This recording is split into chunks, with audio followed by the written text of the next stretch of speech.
Hey y'all, welcome back. This week I am making some delicious beef tips and rice, bacon, egg, and cheese bagels, and we're going to try YEH'S wild rice hot dish. So let's get into the kitchen and let's make some delicious meals.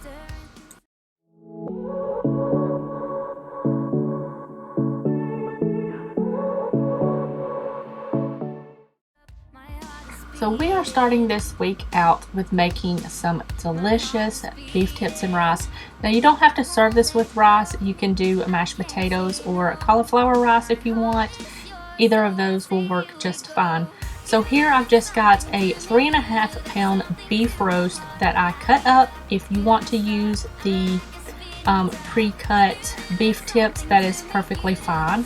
So I'm just going to season the beef tips on both sides with some salt and pepper.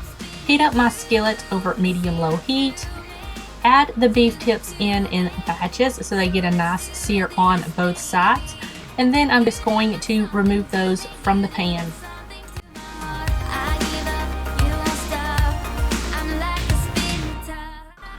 Alright, now that we have removed all of the beef from the pan, I'm going to go in and add a little bit more oil. You can use any kind of neutral oil that you have on hand. I'm going to add some diced onion. I have one onion here that I just diced up.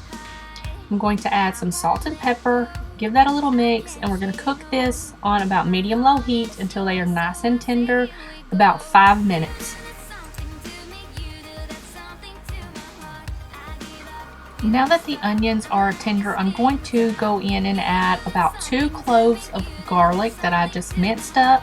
I'm going to mix it around and let that cook for about 30 seconds, just until that garlic is nice and fragrant. Alright, now that the garlic is nice and tender and fragrant, I'm going to go in and add the rest of my ingredients. I'm going to add in some beef broth, Worcestershire sauce, a bay leaf, and some thyme. I'm going to stir that around and bring that up to a simmer.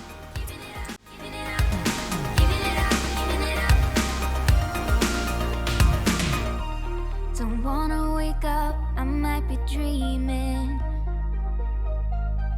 I might be dreaming. You're stirring things up, my heart is beating. Oh,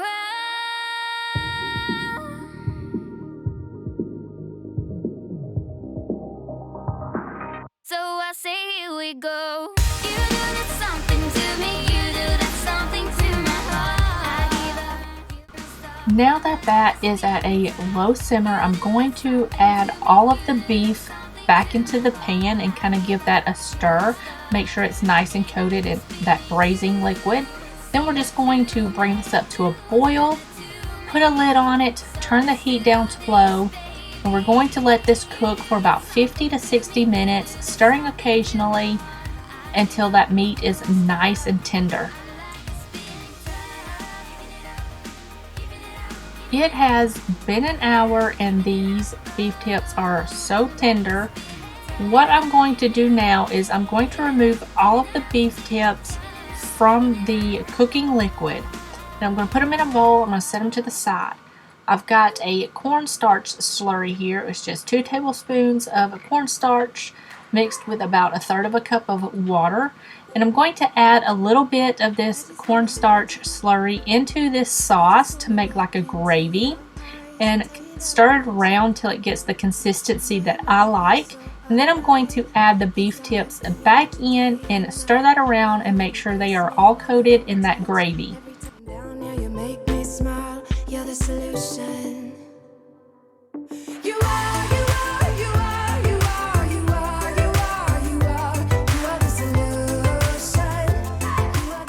During the last little bit of cooking time on the beef tips, I cooked up some grilled zucchini. It's just simply seasoned, a little bit of salt and pepper, a little bit of olive oil, and I also cooked up some rice in my Instant Pot. And that is it, you guys. This is ready to go.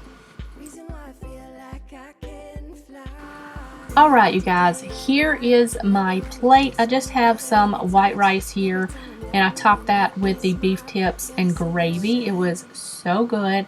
I also have some garden fresh tomatoes with some salt and pepper. Can't beat that. I also have the grilled zucchini. I made some seeded sourdough bread the other day and that turned out perfect. So I had that with a little bit of butter on the side, and this was a delicious and filling meal. For Tuesday's dinner, since I had such a heavy meal yesterday, I wanted something a little bit more small. So I made a batch of bagels, and I'm going to have bagels with bacon, egg, and cheese. So I'm going to show you how I make my everything bagels. So to my little measuring cup here, I've got some warm water. I'm going to add a little bit of brown sugar and some yeast. Give that a stir and set that to the side for about 5 minutes. Now that the yeast mixture is sitting to the side and it's proofing, getting all nice and foamy, we're going to work on our dry ingredients. So to my stand mixer here, I've got my dough hook here sitting to the side. I'm adding in my flour. I'm adding in some salt, milk powder, and some brown sugar. And I'm just going to whisk that up until it's all nice and combined.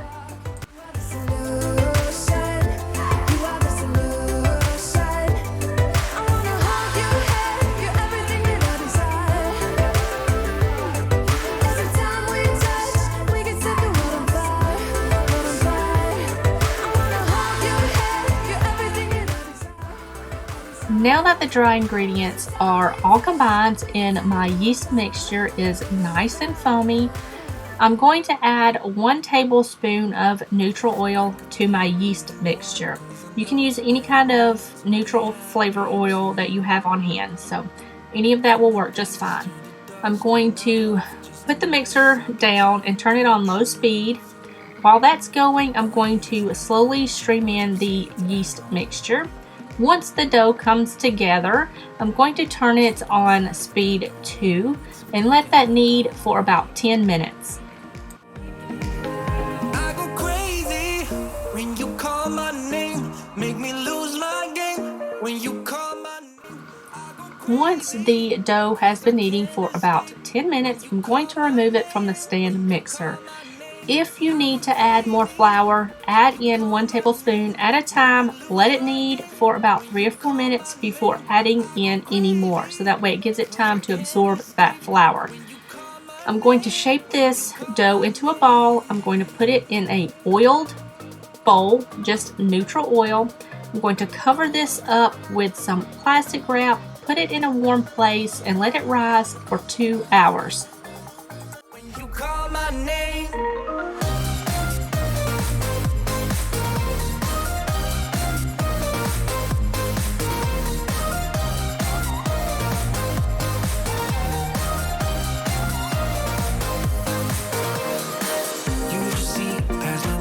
Can't disguise who I am when I am with you. My armor fell off cause your words got me naked, got me naked. All I hear is an echo, turn the words that we say into ammo. The dough has doubled in size, so I'm just going to remove it from the bowl, put it on the counter, and I'm going to cut this into 8 individual equal pieces. Make me lose my game when you call my name. I go crazy cause I can't escape when you call my name. When you call my name, I go crazy when you call my name. Make me lose my. Now that they are all equally divided, I'm going to shape them into balls. I'm going to take 1 piece and I'm going to kind of stretch the top over and tuck it underneath on the bottom and kind of pinch the bottom closed to make a ball shape. And then I'm just going to set them down on the counter. That way we can shape these into bagel shapes. Alright, now the time has come to shape these into bagel shapes. So what you're going to do is you're going to take your thumb and you're going to put it straight down the center of that ball of dough. And then you're going to take either your 2 index fingers or your 2 thumbs and kind of shape that center into a 2-inch hole in the center of that dough. And then you're just going to place that on a lined cookie sheet or baking sheet tray and then finish up the rest of them.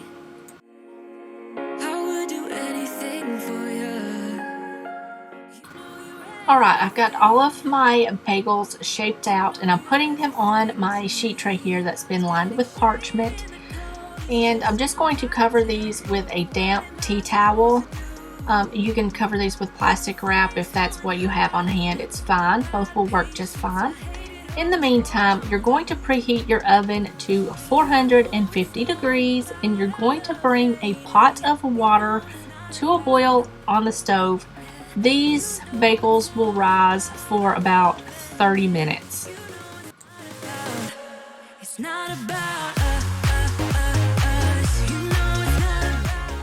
Alright, so I brought some water up to boil in my large stock pot here. And I'm going to add in some brown sugar, salt, and some baking soda to the water. I'm going to stir that up, make sure everything is nice and dissolved and combined in that water. Then you're going to add 2 or 3 of your bagels into the water and you're going to cook them for about 1 minute on each side. Take them out, back on the tray while you finish up the other bagels. Somehow you're fine with it, even when I'm chaotic. You see the shade in the cold, it's just my bad temper. What am I supposed to do? When the flames going high with my bad patience, I hate it always falls on you. But you know it's not about our love fading. You know it's not about, yeah.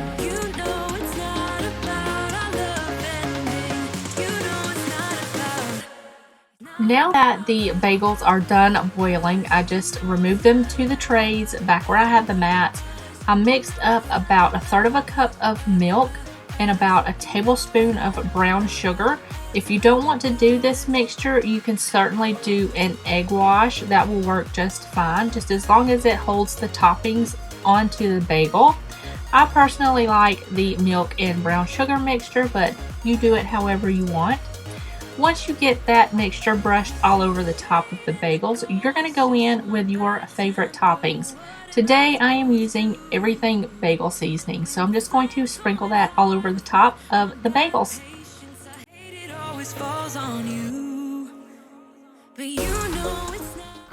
Once you get all of your favorite toppings on your bagels, you're going to bake these in the center of the oven for about 10 minutes. You're going to rotate the pans. You're going to put the top on the bottom and the bottom on the top, so that way they get cooked evenly and they're both nice and golden brown. And then you're just going to remove them, let them cool a couple of minutes, transfer them to a wire rack to cool completely. Alright, I just cut my bagel in half. I fried up an egg. I added some bacon to my air fryer and cooked that up and added that to my bagel along with a little bit of mayo and cheese, and this was so good. Now you can serve these however you want. You can do cream cheese, you can make sandwiches. These freeze really well, so just make sure that they are completely cool before you put them in a zip top bag and put them in the freezer. Today I just did not feel like cooking anything today. It was hot. I was very busy today, so I had made a seeded sourdough loaf a couple of days before, so I just cut off a few slices, toasted that up with a little bit of butter, and made a sandwich. I've got ham, cheese, tomato, lettuce, salt, pepper, a little bit of mayo, and I also cooked up some fries in the air fryer and dipped those in some honey mustard. And this was so simple but so delicious, and this is what we had for dinner today. For dinner today, I am making YEH'S, I think it's called wild rice hot dish. I love cookbooks. I don't care what kind they are. I don't care who they are by. I love cookbooks. So I went and purchased her Home Is Where the Eggs Are. There are so many recipes in that book that I want to try.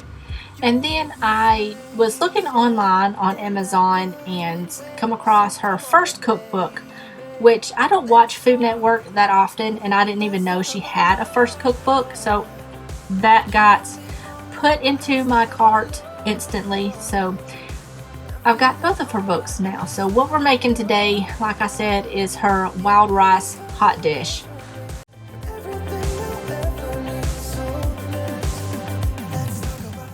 Now, as you just seen, I just cooked up some carrots and onion, a little bit of olive oil, salt and pepper. Now, when it comes to other people's recipes, I don't like sharing a majority of the methods or a majority of the ingredients because it's not my recipe and they deserve all of the credit for what they created. So here I'm just adding in her spice blend. You can find this spice blend in her book. So I will leave the links to her recipe and her books down below in the description box if you want to check that out. Then I'm just going to add in a pound of ground beef. I'm sure you can do turkey or ground chicken here. I'm sure it will be fine and taste just as delicious. So I'm just going to cook that until it is no longer pink and it is completely cooked through.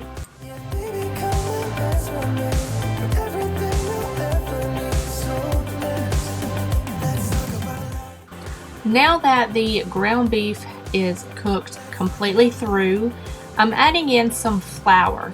I'm going to mix that around and make sure it's all nice and incorporated into that meat mixture. I'm going to cook this for a good 2 to 3 minutes, just until it has cooked all of that raw flour taste out of it. And then I'm just going to slowly add in some coconut milk. I'm using full fat coconut milk. I'm sure any other kind will work just fine, but I'm going to add that in there, the whole can, and then mix it around and cook it until it has thickened.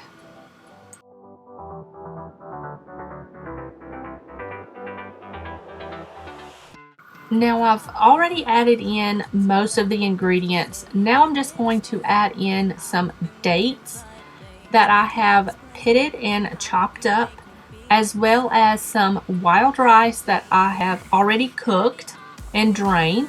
So I'm going to add that in there, give that a stir, and then we will add on the buttery topping. And that is just some, I use Ritz crackers. It doesn't call for this in her recipe.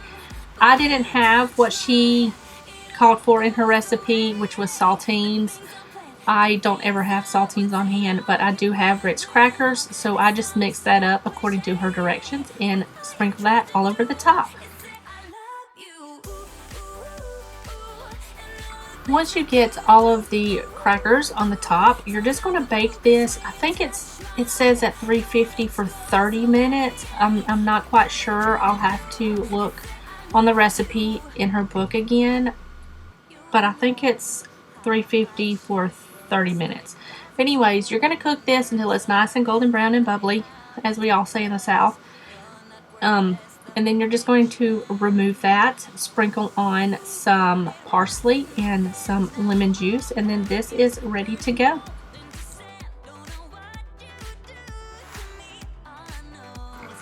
Alright, here is what it looks like right when it comes out of the oven, and it smells absolutely delicious while it is cooking. It's going to make your house smell wonderful. But as you can tell, we have already gotten into this. And here is my plate. I just topped it with a little bit more parsley and some lemon juice. And this was so good. This is definitely going to be made again. I can guarantee you that. But that is going to wrap up this week's video. I hope you guys enjoyed it. If you did, give it a thumbs up. Leave me a comment in the comment section down below. And I will see you guys in the next one. Bye, guys.